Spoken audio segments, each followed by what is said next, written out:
Ono awandiise n'agamba nze neebaza akataapu kanjigiriza okutuuka ku ntikko cause nali mpulira buwulizi naye kati ntuukayo. Oba okitegeera kikuyambako okubeera nga weezuula omubiri gwo. Kino bw'obeera obadde oli mu kikolwa n'omwagalwawo omugamba munnange kuwona wano, bw'anaakuwonawo era biyingi nti obadde weemanya omubiri gwo. Oba okitegeera ekyo kyenkugambye nti kiba kirungi n'omanya omubiri gwo. Ogenda kwemanya otya nga weekwata wowulira nti wano n'owulira kiri kitya?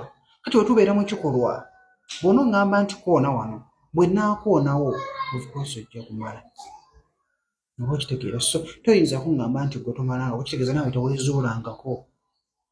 Oba okitegeera kumanya nti bw'oba nkwata wano kiri kitya, bw'oba nkwata wali kiri kitya, so kiyambako.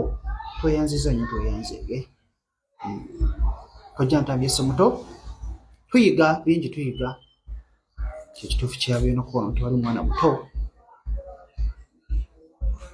ate nga mubikola ebyo gy'obeera mu kizikiza, naye ng'ekikulu kya byonna kasita obulamu buba nga butambula.